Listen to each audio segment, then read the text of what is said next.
Sebagian besar orang berpikir tentang asal-usul pemikiran ilmu ekonomi. Pemikiran mereka langsung melompat ke nama Adam Smith, Karl Marx, atau mungkin seorang Aristoteles jika mereka memperhatikan ilmu sekolah. Tapi ada kebenaran yang tersembunyi di dunia di abad pertengahan, sebuah kebenaran yang jarang diajarkan oleh sejarah barat. Hampir 1000 tahun yang lalu, jauh sebelum kapitalisme atau bank sentral itu ada, seorang cendekiawan muslim mengeluarkan peringatan yang masih menggema di setiap krisis keuangan sampai hari ini. Dia mengatakan bahwa ketika uang kehilangan kompas moralnya, masyarakat membusuk dari dalam keluar. Al-Ghazali telah memahami jauh lebih baik daripada yang kita pikirkan. Dalam informasi kali ini kita akan membahas di mana uang, kekuasaan, dan sejarah itu bertabrakan. Dan tidak ada yang sesederhana kelihatannya. Untuk memahami Al-Ghazali, salah satu pemikir paling berpengaruh dari zaman keemasan Islam, Anda harus membayangkan dunia yang tampaknya familiar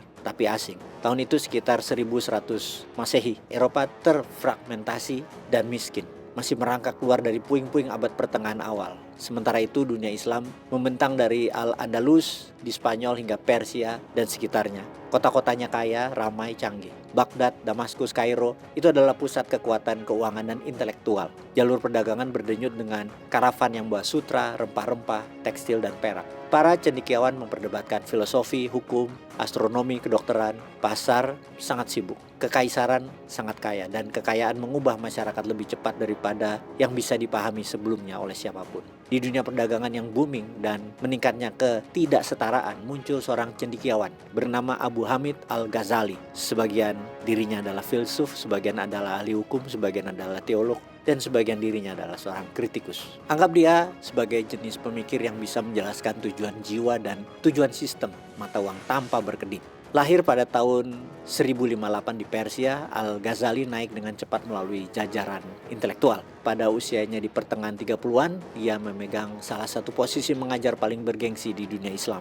Tapi yang membuatnya unik bukanlah prestisnya, melainkan keengganannya untuk menerima status quo. Dia melihat dunia di mana kekayaan tumbuh, pasar meluas, namun ada sesuatu yang terasa salah. Masyarakat yang terobsesi dengan uang tetapi menjauh dari makna. Ekonomi yang berkembang secara lahiriah tetapi membusuk secara batinnya. Anda tidak perlu berusaha keras untuk melihat paralel di dunia modernnya saat ini, karena terjadi juga. Al-Ghazali mulai mengajukan pertanyaan yang jarang ada yang berani mempertanyakannya. Apa yang terjadi ketika suatu peradaban menjadi kaya lebih cepat daripada menjadi bijaksana? Dan untuk menjawabnya, dia mengalihkan fokusnya pada konsep uang itu sendiri. Inilah bagian yang mengejutkan sebagian besar pemirsa atau sebagian besar ilmuwan barat. Al-Ghazali bukan hanya seorang pemikir agama, dia adalah salah satu filsuf paling awal yang menganalisis uang dalam istilah moral dan sistemik, di mana Aristoteles melihat uang sebagai penemuan praktis dan ekonomis, kemudian menganalisanya secara matematis. Al-Ghazali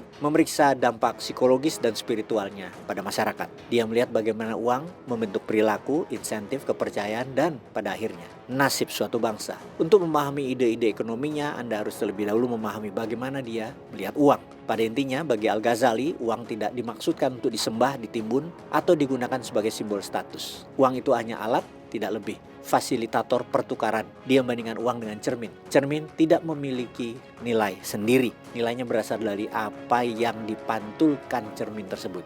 Uang sama, kekuatannya terletak bukan pada emas atau perak itu sendiri, tapi pada apa yang memungkinkan orang untuk berdagang, membangun, dan bekerja sama. Ini adalah ide yang ingin diklaim oleh ekonom modern sebagai milik mereka, tapi Al-Ghazali menulisnya pada abad 11, ketika banyak orang Eropa masih memahami kekayaan terutama sebagai bentuk tanah atau rampasan perang. Dan dari dasar ini muncul salah satu wawasan yang paling penting. Uang yang ditimbun adalah uang mati. Baginya kekayaan yang terkunci di peti, tersembunyi di kamar atau dikubur di halaman, tidak hanya tidak berguna, itu merusak secara sosial. Kekayaan yang menganggur, tidak beredar, tidak memberi makan pekerja, tidak mendanai perdagangan, atau mendukung keluarga. Itu mencekik kehidupan ekonomi. Dia menggambarkan sebagai pembekuan aliran darah masyarakat. Sebuah kalimat yang dapat dengan mudah muncul dalam kritik modern apapun tentang ketidaksetaraan. Tetapi Al-Ghazali tidak hanya mengeluh tentang keserakaan. Argumennya bersifat sistemik. Ketika orang kaya menimbun uang, mereka menciptakan kelangkaan. Bukan karena sumber daya kurang, tapi karena sirkulasinya terblokir. Harga terdistorsi, pasar rusak. orang menderita. Kritik ini mengarah pada ide utamanya seperti perilaku spekulasi merusak kepercayaan. Al-Ghazali tidak punya kesabaran untuk pedagang yang memanipulasi harga, yang menciptakan kelangkaan buatan, atau mengeksploitasi krisis demi keuntungan. Dia melihat perilaku spekulatif bukan sebagai strategi cerdas, tapi sebagai korupsi moral, keuntungan tanpa kontribusi. Siapapun yang mendapatkan untung dari penderitaan orang lain, mendapatkan untung dari korupsi, dan korupsi dalam pandangannya adalah penularan. Begitu menguasai, ia menyebar melalui pasar, melalui institusi, dan akhirnya menyebar ke seluruh masyarakat. Jika ini terdengar seperti komentar tentang gelembung keuangan modern, pinjaman predator, atau pengambilan untung dari krisis, ya memang. Hanya saja beliau tulisnya 900 tahun sebelumnya. Tapi Al-Ghazali bukan anti keuntungan, dia bukan anti bisnis. Dia tidak menyerukan sumpah kemiskinan lebih baik dari kaya. Dia sangat percaya pada perdagangan. Dia percaya pasar itu alami dan perlu. Dia percaya kekayaan bisa bermakna dan bahkan mulia. Target sebenarnya adalah perdagangan yang tidak jujur, menipu, berbohong, menggunakan timbangan palsu, menyembunyikan cacat dalam produk, atau memanipulasi informasi, jualan ayat. Dia percaya bahwa pasar berfungsi hanya ketika para peserta saling percaya, dan begitu kepercayaan itu runtuh, ekonomi runtuh bersamanya. Dalam hal itu, dia adalah salah satu pemikir paling awal yang menggambarkan apa yang sekarang disebut ekonomi modern sebagai biaya transaksi, asimetri informasi, dan bahaya moral atau moral hazard. Sahabat, kita hentikan sebentar di sini. Cermin informasi ini kembali ke diri kita, misalnya ke perizinan tambang, sawit, pembalakan hutan, bunga pinjaman, IMF, hutang negara, kecurangan dagang dengan fasilitas. Apakah ini bisa jadi cermin dari ilmu Al-Ghazali kalau dibawa ke sebuah negeri yang sedang tertimpa bencana buatannya sendiri? Peace.